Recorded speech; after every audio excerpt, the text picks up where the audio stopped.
Hello, good morning students. आज जो बात करेंगे अपन वो बात करेंगे गैसों की दरों में विलेयता। इससे कल अपन ने जो बात करी थी वो किसकी बात करी थी? ठोसों की दरों में विलेयता। ठीक है, ठोसों की दरों में विलेयता किस किस पर डिपेंड करती है? विलेय तथा विलायक की प्रकृति पर, दूसरा ताप का प्रभाव, तीसरा दाब का प्रभाव। विलेय और विलायक की प्रकृति के बारे में बताया था। लाइक डिजोल लाइक, क्या बताया था रे? लाइक डिजोल लाइक कहना क्या चाह रहा हूं मैं तेरे को? मैं ये कहना चाहता हूं अगर विलेय और विलायक दोनों क्या है, ध्रुवीय तो घुलेंगे, दोनों क्या है, अध्रुवीय तो भी घुलेंगे। एक ध्रुवीय दूसरा अध्रुवीय तो नहीं घुलेंगे। दूसरा दाब का प्रभाव, ताप का प्रभाव। उष्माशोषी अभिक्रियाओं के लिए तापमान बढ़ाने पर विलेयता बढ़ती है, उष्माक्षेपी अभिक्रियाओं के लिए तापमान बढ़ाने पर विलेयता घटती है। ठीक है, दाब का प्रभाव क्या होता है? नगण्य होता है, मतलब इसका कोई भी ज्यादा इफेक्ट नहीं पड़ता। उसके बाद में जो बात कर रहा हूं मैं लास्ट दोबारा अपना, ठीक है, वो पढ़ रहे हैं अपन। दूसरा नंबर का है गैसों की दरों में विलेयता, solubility of gas in liquid. Solubility of gas in liquid, ध्यान दियो इस चीज के बारे में, ये बहुत इंटरेस्टिंग है और बहुत ज्यादा इंपॉर्टेंट है। ठीक है, गैसों की दरों में विलेयता को निम्न कारक इफेक्ट करते हैं। कौन कौन से कारक इफेक्ट करते हैं वही कारक पढ़ेंगे। अपना पहला किसका? Nature of solute and solvent है। Nature of solute and solvent. ठीक है, nature of solute and solvent. अब आजा क्या सोल्यूट क्या है और सॉल्वेंट क्या है? ठीक है, सोल्यूट और सॉल्वेंट। सोल्यूट अगर तेरी गैस है, क्या है तेरी गैस, ये क्या है? लिक्विड। ये भी क्या है तेरी गैस, ये भी क्या है? लिक्विड। ठीक है, ये भी क्या है तेरी गैस, ये क्या है तेरी? लिक्विड। ठीक है, इधर क्या बनेगा तेरा? सॉल्यूशन। क्या बनेगा तेरा? सॉल्यूशन। अगर गैस क्या है मेरा? पोलर। लिक्विड क्या है मेरा? पोलर। तो सॉल्यूशन भी क्या रहेगा? पोलर। और क्या रहेगा गुरुजी? सोल्यूबल। ठीक है, क्या रहेगी? सोल्युबिलिटी क्या रहेगी? सोल्युबिलिटी क्या रहेगी? हाई। ठीक है, ये क्या है मेरा? Non polar. ये भी क्या है मेरा? Non polar. तो क्या बनेगा? सॉल्यूशन भी नॉन पोलर और सोल्युबिलिटी क्या रहेगी? हाई। अगर ये क्या है मेरा? पोलर, ये क्या है मेरा? Non polar. तो सॉल्यूशन क्या बनेगा? गुरुजी बनेगा ही नहीं, तो इसकी सोल्युबिलिटी क्या रहेगी? डिक्रीज रहेगी, मतलब उसमें घुलेगा ही नहीं। सिंपल सी बात वही है। अगर सोल्यूट एंड सॉल्वेंट दोनों की प्रकृति सेम है तो सॉल्यूशन की पोलरिटी या सोल्युबिलिटी हाई होगी। अगर सोल्यूट एंड सॉल्वेंट दोनों की नेचर अलग अलग है तो उसकी सोल्युबिलिटी भी क्या रहेगी? कम रहेगी। गुरुजी फास्ट बोल रहे हो, ठीक है, ध्यान दियो। फास्ट तो बोलता ही हूँ, तू पढ़ेगा फिर भी, क्योंकि ये चीजें मैंने तेरे को पढ़ा दी इसलिए मैं फास्ट बोल रहा हूँ। ठीक है, दूसरा किसका प्रभाव पड़ते हैं पर? दाब का प्रभाव। ठीक है, दूसरा बहुत इंपॉर्टेंट है, किसका प्रभाव? दाब का प्रभाव। बहुत इंपॉर्टेंट है दाब का प्रभाव। दाब का प्रभाव सिंपल सी बात है। Factor affecting of fracture in solubility. अब सोल्युबिलिटी में, ठीक है, इधर क्या सोल्यूट क्या है मेरा? ठीक है, गैस। सॉल्वेंट क्या है मेरा? गुरुजी लिक्विड। कितनी बार बताएगा? पका दिया तू। ठीक है, तू अगर इसका प्रेशर बढ़ाएगा तो तो तो सोल्युबिलिटी भी बढ़ जाएगी। अगर प्रेशर बढ़ाएगा तो सोल्युबिलिटी भी बढ़ जाएगी। ऐसा इसलिए क्योंकि ऐसा डिस्क्रिप्शन किसने दिया था? ऐसा गुरुजी हेनरी ने दिया था। किसने दिया था? हेनरी ने। तो हेनरी का नियम पढ़ते हैं। क्या पढ़ते हैं? नियम पढ़ते हैं। ठीक है, तो समझे, दाब का गैसों की दरों में विलेयता पर दाब के प्रभाव का अध्ययन विलियम हेनरी ने किया था और एक मात्रात्मक नियम दिया जिसको क्या बोलते हैं अपन? हेनरी का नियम। तो हेडिंग लगा ले तू, हेनरी का नियम, क्योंकि दाब का क्या प्रभाव पड़ता है? Solubility of gas in liquid में प्रेशर का क्या इफेक्ट पड़ता है? मैंने बता तो दिया, प्रेशर बढ़ाने में सोल्युबिलिटी बढ़ती है, लेकिन हेनरी बताएगा कैसे बढ़ती है। अच्छा, तू बता दिया, हेनरी बता दिया, बात वो ये रहे। ठीक है ना बिरा, इधर देख तू, solubility of gas in liquid. ठीक है, अकॉर्डिंग टू हेनरी लो क्या बोलता है? बस ध्यान से समझ ले इस चीज को। हेनरी लो क्या बोलता है? ठीक है, हेनरी लो बोलता है एट कांस्टेंट टेम्परेचर। क्या? एट ए कांस्टेंट टेम्परेचर, एक निश्चित ताप पर, एक कांस्टेंट टेम्परेचर, एक निश्चित ताप पर विलायक के दिए गए आयतन में, किसके? विलायक के दिए गए आयतन में, विलायक के दिए गए आयतन में, एट कांस्टेंट टेम्परेचर मतलब एक निश्चित ताप पर विलायक के दिए गए आयतन में गुलने वाली, क्या रहे? गुलने वाली गैस की मात्रा। एक कांस्टेंट टेम्परेचर पर विलायक के दिए गए आयतन में घुलने वाली गैस की मात्रा। क्या? घुलने वाली गैस की मात्रा। गैस की मात्रा गैस के दाब के समानुपाती होती है। घुलने वाली गैस की मात्रा गैस के दाब के समानुपाती होती है। अरे ये बात तो तूने ही बता दिया था, प्रेशर बढ़ेगा तो सोल्यूबिलिटी बढ़ेगी। तो ये बोल रहा है हेनरी के नियम। एट कांस्टेंट टेम्परेचर, तापमान को कांस्टेंट कर दिया, बोल दिया एक निश्चित ताप पर विलायक के दिए गए आयतन में घुलने वाली गैस की मात्रा गैस के दाब के सीधे समानुपाती होती है। गैस के दाब के सीधे समानुपाती होती है, मतलब सीधी सी समानुपाती होती है जब तक गैस विलायक से क्रिया ना करे। कब तक? जब तक गैस विलायक से क्रिया ना करे। ठीक है, अब समझ ढंग से।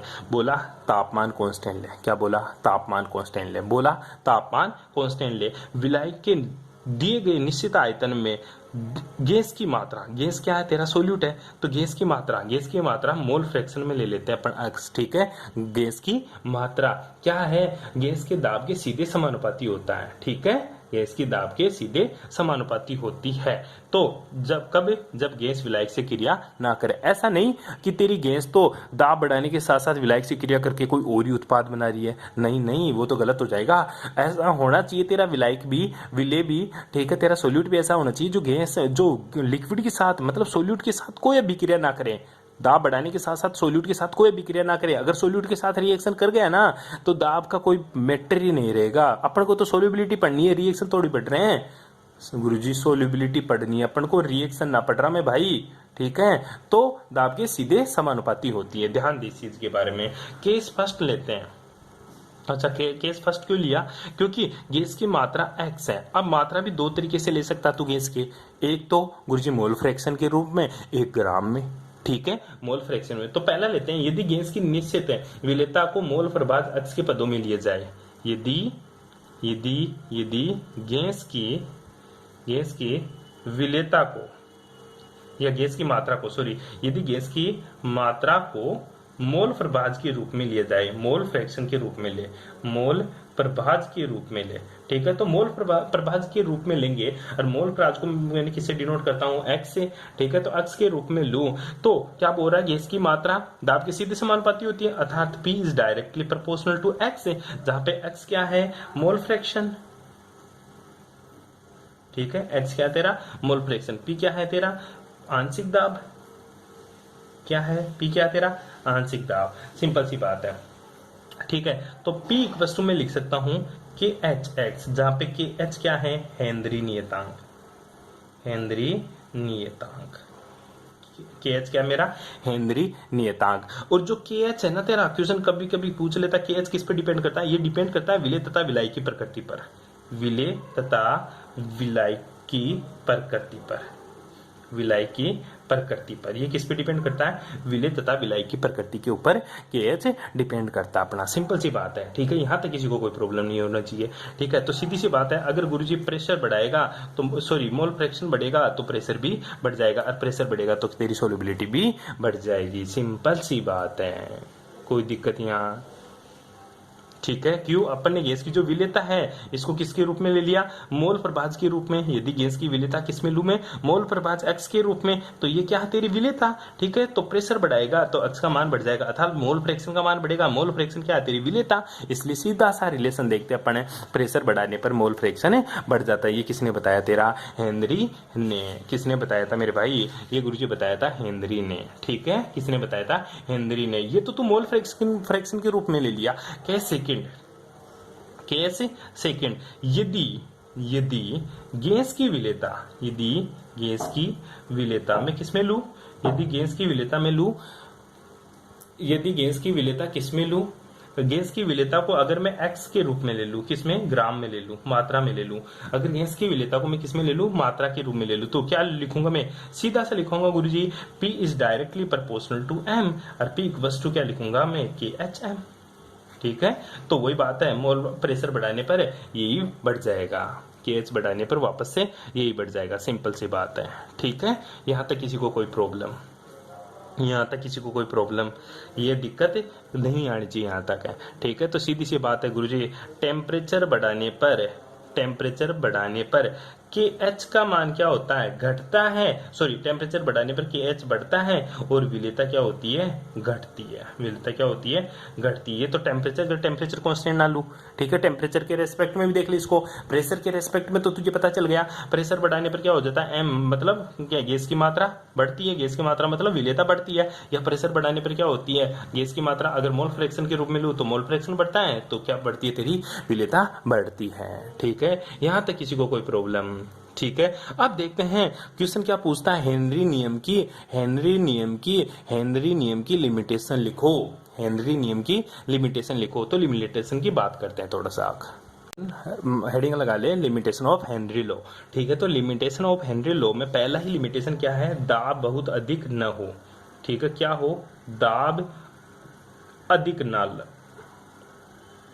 क्यों, अधिक दाब अगर ज्यादा प्रेशर बढ़ा देगा तो सोल्यूट किससे रिएक्शन कर जाएगा गुरुजी, ये सॉल्वेंट से रिएक्शन कर जाएगा और एक अलग ही उत्पाद का फॉर्मेशन करेगा। तो प्रेशर को क्या रखना है, तेरे को लो रखना है। दूसरा, ताप अधिक ना हो, ताप अधिक ना हो, मतलब टेम्परेचर भी आपको क्या रखना है, टेम्परेचर भी क्या रखना है, आपको लो रखना। अगर टेम्परेचर हाई रखेगा तो गैस से सोल्यूबल होकर बिल्कुल गैस क्या हो जाएगी, बाहर निकल जाएगी, पानी के साथ रिएक्शन, लिक्विड के साथ रिएक्शन करके बाहर निकल जाएगी।